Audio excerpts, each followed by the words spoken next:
저는 이 긍휼히 여기는 사람에게는 복이 있는데 왜 복이 있냐면 하나님이 그 사람을 긍휼히 여겨주시기입니다 하는 거예요. 결국에는 긍휼이 없는 사람에게는 하나님도 긍휼을 거두시는 거예요. 그러면 긍휼이 없어진 세상은 뭐만 남냐면 심판과 저주만 남습니다. 행위대로 심은 대로 한 대로 그대로 갚아버리는 거예요. 세상이 제일 무서운 것이 한 대로 한다는 거거든요. 눈에는 눈, 이에는 이에. 이거는 완전히 파괴적이고 그거는 바로 지옥불입니다. 만약에 여러분이 남편이 한 대로 갚아주리라 하고 복수칼을 갈고 있으면 그 집은 끝난 거예요. 부인이 한 대로 내가 그대로 갚아버리겠다 한다면 둘은 이미 죽음이 옵니다. 맞아요, 안 맞아요? 그 악한 것만 다 남거든요. 복수심만 다 남지 선한 건 다 지워져 버리는 거예요. 긍휼이 없는 세상은 지옥이에요. 근데 이 긍휼히 여긴다는 이 마음은 우리들에게 요구하는 것이 아니고 예수님의 마음이에요. 예수님 자체가 이 마음을 가지고 우리를 대하고 계세요. 한 판 더 가면 이게 하나님의 마음이에요. 하나님의 사랑이신데 사랑의 끝에 가면 긍휼이 있는 거예요. 긍휼이 없다면 하나님 우리를 사랑할 이유가 없어요. 전부 다 쓸어 없어져야 되고 전부 심판받아서 불구덩이 들어가야 돼요. 근데 하나님이 그 사랑으로 긍휼을 베푸기 때문에 우리에게 구원의 문이 열렸어요. 예수님은 자체가 하나님의 긍휼하심의 표지입니다. 하나님의 긍휼이 이 땅에 나타나신 거죠. 그 사랑은 모든 허물을 다 덮고 그냥 베풀어 주신 은혜로 나타난 증거물, 그것이 예수님이에요. 구원받은 우리들은 그러므로 마땅히 이 하나님의 긍휼하심을 입은 사람으로서 마땅히 우리도 그 긍휼의 삶을 살아야 되는 사람들이에요. 살아내야 돼요. 이 긍휼이 없는 곳은 독한 것만 남습니다. 혹독한 증오심만 불타기 시작하죠. 이것은 바로 사단이 기다리고 있는 마음의 상태예요. 응징하고 비방하고 판단하고 너 그랬지 한번 해보자 이렇게 돼버리는 거거든요. 그건 지옥이에요. 마귀가 기다리고 있는 세계입니다. 오늘 한 해를 수고하고 애쓰신 여러분, 여러분의 삶에 무슨 좋은 일이 있기를 기대하시나요? 만약에 미래에 좋은 하나님의 천국이 임하시기를 기대하신다면 이 긍휼한 마음이 회복되기를 기도하셔야 돼요. 그러면 이 긍휼은 도대체 어떤 상태일까라는 것이죠. 우리가 쉽게 우리로 말하면 인정이 많은 자비로워진 상태, 그리고 이걸 좀 영문을 푼다면 좀 불쌍히 생각하는 마음 정도예요.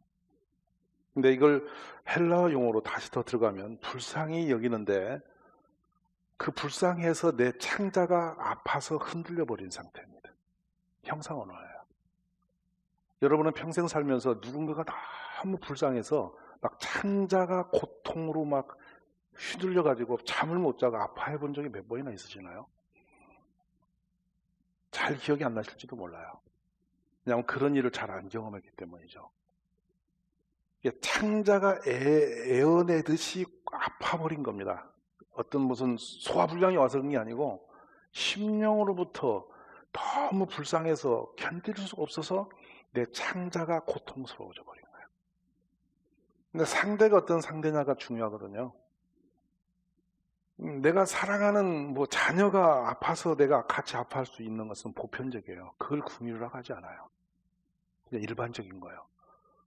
근데 우리를 괴롭히고 험하고 악을 베풀고 막 나를 공격을 하고 막 거칠고 황폐한 사람이 막 정신없이 아픔과 상처를 갖다 쏟아놓은 사람을 향해서 그 사람 행위가 저럴 수밖에 없는 것을 보면서 참 영혼이 그렇게 망가진 것 때문에 내가 아파하는 거예요. 그리고 그 모습 자체가 너무 불쌍한 거예요.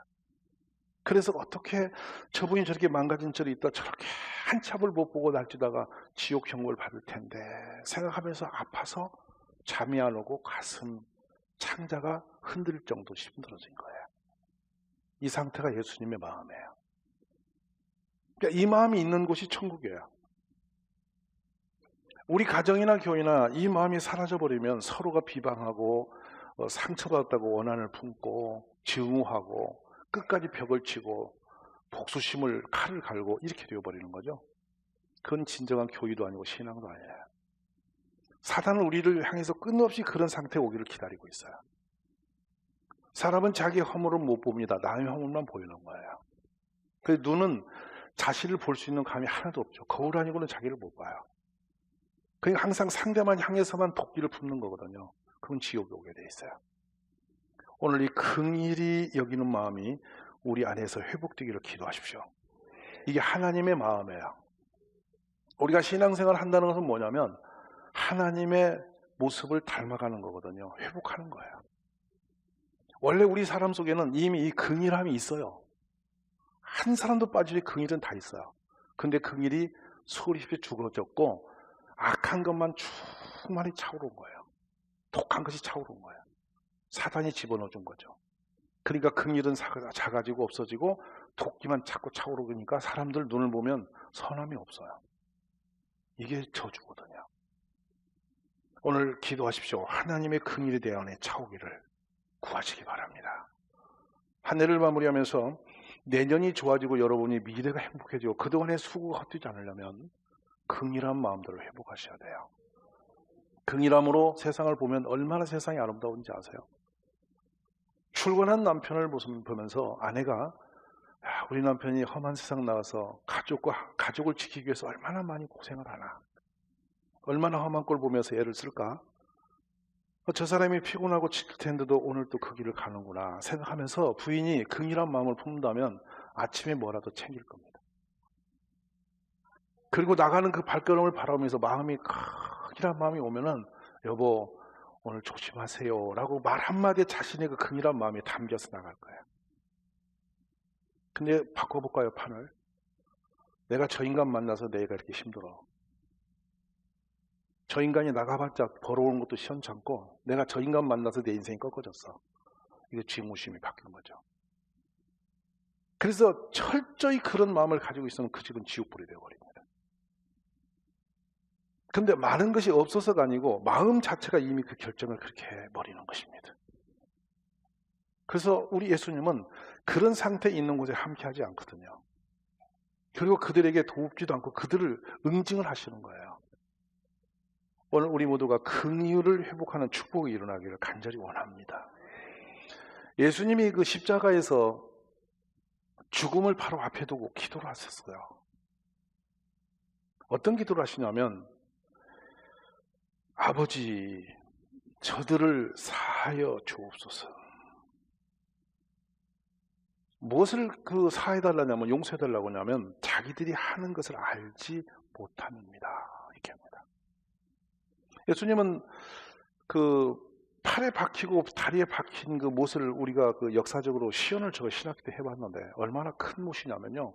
사각으로 불에 구워서 쳐서 만든 못인데요. 작은 못이 아니라 그 철로에 그 철목이 흔들리지 않도록 갖다 박는 못인데 한 뼘이 더 넘습니다. 이 큰 못이 사각으로 이 사각 1cm 이상 되는 그 둔탁한 못을 여기다 박았어요. 왜냐하면 찢어져서 떨어지면은 고통이 덜하단 말이에요. 그러니까 완전히 떨어질 수 없이 숨이 거둘 때까지 매달려 있도록 여기다 박아버린 거예요. 어마어마한 피가 흘렸겠죠. 그 고통은 상상을 초월했겠죠. 거기에 매달려 있는데 두 다리를 꺾어 올려서 다리를 두 개를 통과시켜서 못을 박아서 나무에다 박아버린 거예요. 그 상태로 예수님이 매달려서 하신 기도가 저들을 용서해달라는 거였어요. 아버지께. 그러면 그냥 단순히 예수님이 사랑이 많아서인가? 밑에서 그 예수님을 죽음에 지금 매달아 놓고 소리치는 사람들이 어떤 행위를 한 줄 아세요?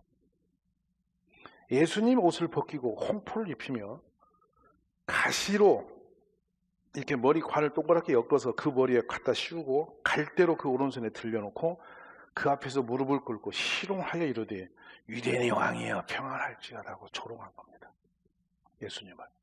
그 이내 예수님의 얼굴에 침을 뱉고 갈대를 빼앗아 그의 머리를 때리치면서 희롱을 한 후에 홍포를 또 벗기고 도로 그의 옷을 입혀 십자가에 가서 못 박으려고 짐승처럼 끌고 간 사람들입니다.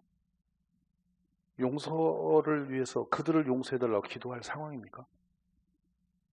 우리는 상대성이 있고 어떤 상황이 있어서 나는 긍휼하고 싶지만 못한다고 탁선을 긋죠. 예수님 입장으로 들어가보자는 말이에요. 희롱당한 거 평생 한 번만 희롱당해 두면 평생 그걸 못 잊어버릴 거예요. 그걸 가슴에 품고 여러분 응징의 생각을 할 거예요. 근데 이런 조롱을 당하고 이런 멸시를 당했습니다. 근데 그러고도 또 이들이 강도들 가운데다 예수님을 갖다 놓고 머리에다가 너는 유대인 왕이다 붙여놓고 조롱을 합니다. 그럼 사람들이 줄을 서서 이렇게 그 예수님 앞에서 십자가에 매어놓고 머리를 흔들면서 예수를 모욕했습니다. 그러면서 뭐라고 말하냐면 성전을 헐고 사흘에 짓는 자여 네가 만일 하나님의 아들이거든 자기를 구원하고 십자가에서 내려봐라. 내려봐 이렇게 조롱을 하면서 소리를 질렀습니다. 그리고 만약 우리가 한 것이 죄라면 우리 이 피값을 우리 자손들에게 물려봐 이렇게 비아냥거리고 덤볐죠. 그런 사이에 그런 정황 속에서 예수님이 그들을 위해서 기도하신 거예요. 아버지요, 저들을 사하여 주세요. 저들이 저러는 것은 자기들이 한 행위가 얼마나 무서운 저주가 오는지를 알지 못해서 저러는 겁니다. 누구 입장으로 간다면 깨닫지 못한 그 불쌍한 사람들의 그 심령 상태로 예수님이 다가가서 그들을 대변하고 기도하시는 거예요. 이게 예수님의 긍휼히 여김이셨습니다. 그러니까 이 긍휼이 교인들을 우리들 성도 속에 그 긍휼함들이 채워져 있지 못한다면 이 교인은 절대 교회가 될 수 없습니다. 여기 팔복 가운데 예수님의 심령 상태를 가장 정확하게 우리에게 소개한 장면이 긍휼히 여기심이거든요. 뭐 심령이 가능하고 애통하고 뭐 다 좋아요. 보편적이. 근데 예수님의 실제적 마음의 심령의 상태와 하나님의 심령을 그대로 뽑아내서 내 마음은 이런 거야 라고 드러내신 것이 긍휼히 여기는 마음이에요. 오늘 이 마음이 우리 모두에게 회복되기를 기도하십시오.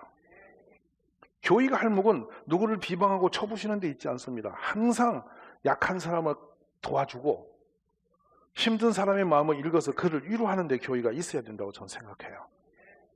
이웃을 향해서도 마찬가지예요. 우리가 전도하거나 서로 교제하는 것도 항상 서로가 서로를 긍휼히 여기는 마음으로 만남이 있으면 그 그룹은 정말 천국이 돼요. 그런데 서로 허물을 파고 비방을 하고 그 사람이 약점을 드러내서 쳐부시고 이런다면 그 모임은 지옥이에요.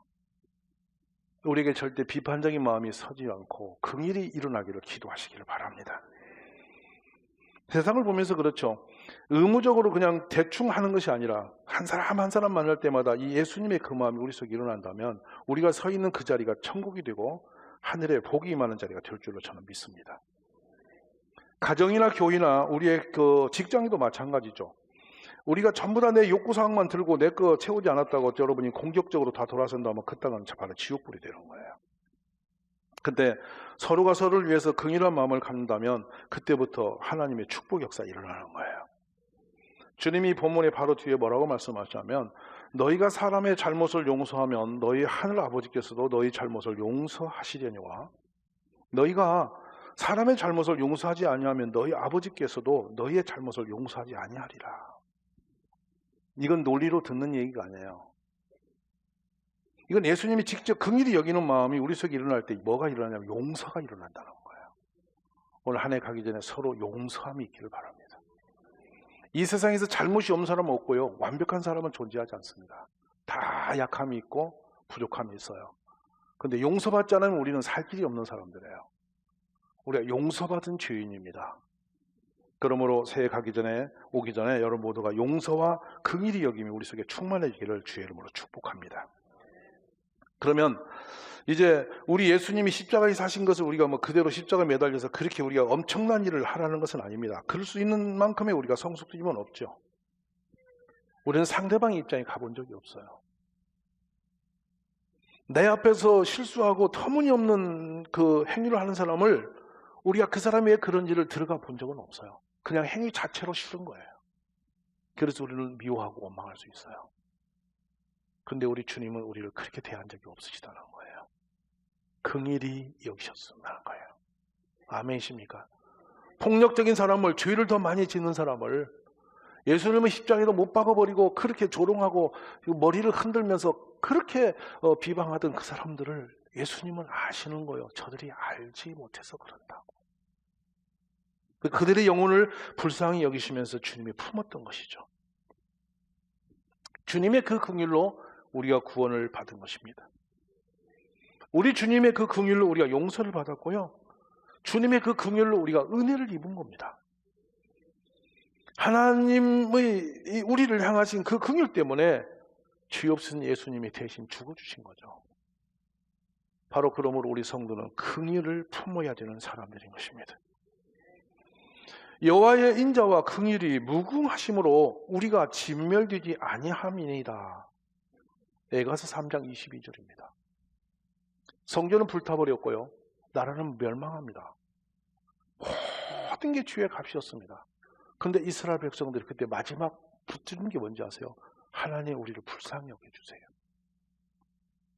잘못을 다 갖다 내놓고 말하는 게 아닙니다. 너무도 많은데 말도 다 할 수 없는 우리는 죄인이거든. 그래서 하나님 심판하시는데 심판을 거두시는 건 하나님의 긍휼을 기대하는 것밖에 없어요. 긍휼하심. 오늘 우리가 그 마음으로 한 해를 잘 정리하는 가족이 되시기를 주의 이름으로 축원합니다. 이 긍휼한 용어를 우리가 근본을 찾아가면은 나함, 레헴 그 뒤에 이어지는 것이 자궁이라는 뜻입니다. 어머니의 자궁입니다. 가장 안전한 생명을 얻어 탄생되는 그곳, 자궁. 이게 긍휼의 출발점이에요. 거기는 어떤 조건이 없습니다. 그냥 받아들였고 그냥 감싸서 생명으로 탄생시키는 곳이죠. 이게 긍휼한 마음의 시발점이에요. 우리 마음에 그 마음이 일어나기를 기도하시기 바랍니다. 긍휼은 바로 연결된 게 카리스와 연결되는데, 카리스는 뭐냐면 은혜입니다. 긍휼이 없는 곳에 은혜가 없어져요. 은혜가 없어지면 우리는 완전히 광야, 황폐해지는 것입니다. 다 죽는 겁니다. 살아가신 여러분, 서로를 향해서 은혜의 마음을 여시기 바랍니다. 거역하며 주께서 그들 가운데서 행하신 기사를 기억하지 아니하고 목을 굳게 하며 패역하여 스스로 한 우두머리를 세우고 종됐던 땅으로 돌아가고자 하였다이다. 그러나 주께서는 용서하시는 하나님이시라 은혜로우시며 긍휼히 여기시며 더디 도하시며 인자가 풍부하심으로 그들을 버리지 아니하셨나이다. 끝까지 등을 돌린 이스라엘 백성을 품고 돌이킨 것은 하나님의 긍휼이라는 거예요. 우리가 그 긍휼이 우리 안에 회복되기를 주의 이름으로 축복합니다. 하나님께서 우리 한 사람 한 사람을 불쌍히 여기심으로, 그 불쌍히 여기는 그 마음 때문에 오늘 여기까지 살아갈 수 있도록 길을 열어주신 거예요. 만약 행위를 했으면 한 사람도 온전한 사람이 이 땅에 없습니다. 다 처단당해야 됐습니다. 그래서 호세아는 이런 선언합니다. 내가 나를 위하여 그를 이 땅에 심고 긍휼히 여김을 받지 못하였던 자를 긍휼히 여기며 내 백성 아니었던 자에게 향하여 이르기를 너는 내 백성이라 하리니 그들은 이르기를 주는 내 하나님이라 하리라 하시니라. 긍휼을 베푸시니까 그 하나님이 내 하나님이야. 결국 하나님을 인정하게 되는 자리는 어디냐? 긍휼을 입는 거예요. 우리 서로 마찬가지예요. 서로가 긍휼을 느끼는 곳에서 진정한 우리의 하나님의 사랑을 경험하게 된다는 거죠. 우리 모두 새해는 그 긍휼이 충만한 가족들이 다 되어지기를 주의 이름으로 축원합니다. 예수님이 나오시자 큰 무리를 보십니다. 그리고 그들이 목자 없는 양 같음을 인하여 불쌍히 여기사 이에 여러 가지로 가르치셨다. 마가 6장 24절이에요. 세상 사람들은 육신의 소욕대로 살죠. 앞으로 자신의 삶이 무엇이 될지 아무도 몰라요. 그래서 단풍 구경 가고 들로 산으로 뛰어다니고 쾌락을 즐기고 먹고 마시고 흥청거리면 그것이 행복인 줄 알아요. 바로 그것이 인생답게 사는 길인 줄 뛰어다니고 있어요. 한치 앞에 지옥 형벌이 있는 걸 모르기 때문이에요. 육신의 소욕대로 삽니다. 탐욕대로 삽니다. 이 자기의 욕망을 채우기 위해서는 못할 짓이 없이 어떤 죄의 길도 달려가는 게 세상 아니겠습니까? 그런데 우리의 성도는 그 길에 서지 않는 이유가 뭡니까? 이 영이 있기 때문입니다. 미래 심판을 알기 때문이에요. 그래서 그들을 보면서 우리가 조롱하거나 업신여길 것이 아니라 긍휼히 여기는 마음을 열어서 그들에게 예수를 전하는 것이죠. 이게 신앙이에요. 오늘 우리는 압니다. 주님이 우리를 볼 때에 목 잡는 양같이 여기셨다. 근데 그 뭐냐? 불쌍히 여기사라고 그랬어요. 길을 잃어버린 사람들이죠. 우리 모두가 예수님을 잃어버리면 길을 잃어버리는 것입니다. 곧 주님이 길이요 진리요 생명이시니까. 그러므로 긍휼이 사라진 게 언제입니까? 예수님을 놓치면 긍휼이 없어져요. 그리고 내가 중심에 서면 복수심이 올라와요. 억울함이 커지기 시작해요. 근데 주님을 만나면 여러분 모든 게 녹아지게 돼 있어요. 사마리아 사람은 여행 중에 거기 이르러 그를 보고 불쌍히 여겼다. 우리가 사마리아 여행 강도 만나는 이웃에 대한 이야기 많이 들었잖아요. 근데 모든 사람은 율법을 가지고 만납니다. 그 사람 피 흘리는 죄인은 만나지 말라는 그 율법 하나 가지고 다 정죄해버리죠. 안식일날 주님은 많은 사람을 건져내십니다. 손 마른 자 고쳐내고 그 30년 혈병에 앓는 자 수많은 사람들을 다 치료하시고 고치는 것이 안식일에 있었던 일이죠. 그 때문에 예수님은 나중에 십자가에 못 박히십니다. 근데 그들은 율법을 가지고 사람들을 정죄하는 개념은 가지고 있지만 그 긍휼을 잃어버린 것이 바리새인들의 삶이었죠. 오늘날 우리는 어떤 길에 서 있나요? 만약 바리새인이 갔던 길이 좋다면 계속 정죄하면서 복수심을 갈면서 사람을 비방하고 판단하며 달려가십시오. 예수님이 그들을 아주 가증스히 여겼습니다. 그들의 기도를 듣지 않으셨어요. 그리고 예수님은 그들을 독사의 자식들이라고 주님이 격하게 대하였습니다. 근데 여러분, 죄 많아서 두 손 들고 부끄러워서 손 들지도 얼굴을 들지도 못하고 주님께 엎드리는 세리를 용서받고 응답을 하셨단 말이에요. 그 사람이 긍휼을 입은 거예요. 오늘 우리 가족들이 다 긍휼을 입는 축복이 있기를 바랍니다. 이 불쌍히 여기는 마음으로 싸매주고 부비를 주고 그를 간호하고 살려내는 것, 이게 예수님이 우리에게 요구하시는 상황입니다. 여리고에서 한 맹인을 만나죠. 이 맹인이 예수님이 지나간다는 소식을 듣고 소리를 높입니다. 다윗의 자손 예수여, 나를 불쌍히 여기소서.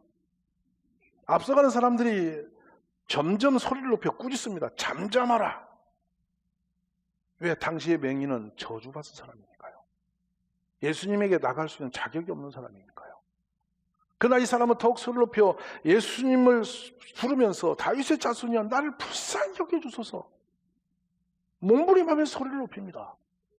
그런데 놀라운 일이 벌어져. 예수께서 머물러 서시더니 명하여 그를 데려오라 하시더라. 그가 가까이 오매 물어 말씀하시기를 내게 무엇을 하여 주기를 원하느냐. 이르되 주여 보기를 원하나이다. 예수께서 그에게 이르시되 보라 내 믿음이 너를 구원하였느니라 하시니 곧 보게 되어 하나님께 영광을 돌리며 예수를 따르니 백성이 다 이를 보고 하나님을 찬양하니라. 긍휼은 우리의 모든 것을 축복으로 바꾸시는 능력이에요. 소경된 자도, 또 나병에 걸린 사람도, 귀신 들린 사람도, 자기 아들이 귀신에 들려서 미쳐버린 사람도 주님께 구할 때 하나의 키가 있었어요. 저를 불쌍히 여겨주세요. 주님이 그 불쌍히 여긴다는 그 말씀을 들을 때마다 그들을 고치셨고 살려내셨어요. 오늘 마찬가지 여러분, 우리 마음에 불쌍히 여기는 마음이 차오르기를 바라요. 정규적 개념은 내려놓으시고 오늘 온 가족들이 한 해를 마무리하면서 서로를 향해서 불쌍히 여기심이 있기를 바랍니다. 그리고 누구를 향해서든 이웃을 향해서도 여러분이 불쌍히 여기심이 있어야 돼요. 옆에 계신 분 한번 여러분 손을 꼭 잡아주세요. 애쓰셨습니다. 고생하셨습니다. 우리가 이 마음이 하나님의 천국으로 바뀔 수 있는 능력으로 바뀌는 것은 서로가 서로를 불쌍히 여기는 마음이 일어날 때예요. 아마 그렇게 되면 여러분의 가정이 천국이 될 것이고 우리 교회가 천국이 될 것이며 이 땅이 천국이 되리라고 믿습니다. 우리 서로를 불쌍히 여기십시오. 저는 우리가 누구를 해도 정죄할 대상은 없다고 생각합니다. 다 약한 자는 약한 대로, 힘이 있는 자는 있는 대로 다 몰라서 잘못 그릇 행함이 있습니다. 다 불쌍히 여기십시오. 오늘 여러분, 이 긍휼히 여기는 자가 복이 있나니 저희가 긍휼히 여김을 받을 것이다. 이 말씀이 우리의 삶에서 열매를 맺어가기를 주의 이름으로 축원합니다.